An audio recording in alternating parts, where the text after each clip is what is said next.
You know what you heard in that meeting, and they're telling you you didn't.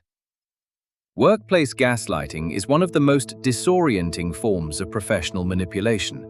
Not because it's aggressive, but because it's precise. It doesn't attack your performance, it attacks your perception. And the people who do it most effectively rarely raise their voice, rarely make a scene, and almost never leave evidence. What they leave instead is a version of events that replaces yours, quietly, persistently, and always with just enough plausibility that you start to wonder if the problem is you. The most important thing to understand about workplace gaslighting is that it almost never starts with a dramatic confrontation. It starts with small corrections.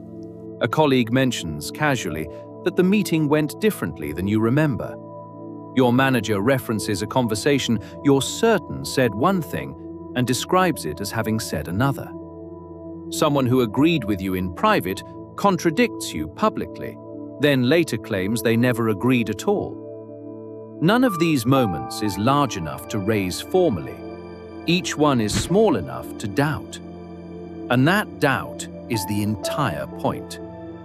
The gaslighter doesn't need you to believe their version completely. They only need you to be uncertain enough about your own version that you hesitate before asserting it. There are 4 specific tactics that appear consistently in workplace gaslighting. The first is the memory substitution. After a meeting or a conversation, someone offers an alternative account of what was said, not dramatically, just matter-of-factly, as a clarification. I think what was actually decided was, or I believe the agreement was. The alternative account always subtly positions their version as more authoritative than yours. The second is the witness collapse. Someone who supported you in a discussion suddenly claims they were neutral or that they remember things differently. This isn't always deliberate. Social pressure within hierarchies causes people to revise their recollections to match the dominant narrative. But for the person being gaslit, the effect is the same. The ground shifts. The third is the emotional reframe. When you raise a concern or assert something that happened, the response focuses not on the substance, but on your emotional state. You seem stressed. You may be reading too much into this. I'm a little worried about how you're processing this. The content of your assertion disappears and is replaced by a question about your mental state. The fourth is the incremental revision. Over time, a history of interactions gets quietly rewritten. Your past contributions downplayed, your previous objections reframed as misunderstandings, your early support for an idea repositioned as skepticism. The revision happens slowly enough that no single instance is provable, but the cumulative effect is a professional history that doesn't match the one you lived. But the real damage isn't confusion. It's something more permanent. Workplace gaslighting works as well as it does because it exploits 3 features of how human memory actually functions. First, memory is reconstructive, not reproductive. You don't retrieve memories like files from a hard drive. You reconstruct them each time you access them, and that reconstruction is vulnerable to interference from subsequent information. A confident, plausible alternative account from a colleague doesn't just offer a competing version, it actively contaminates your original memory. Second, social proof is a primary input for reality testing. When someone you work with, especially someone senior to you, tells you that events occurred differently than you experienced them, your brain treats that as relevant evidence. The discomfort you feel isn't weakness, it's your social reality testing mechanism working exactly as designed.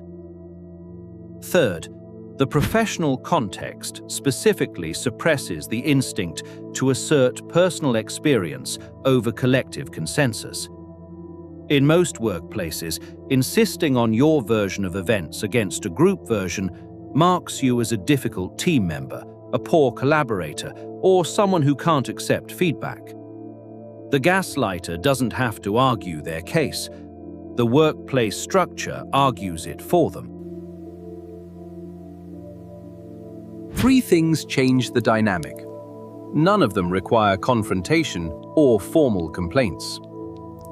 First, document in real time, not in retrospect.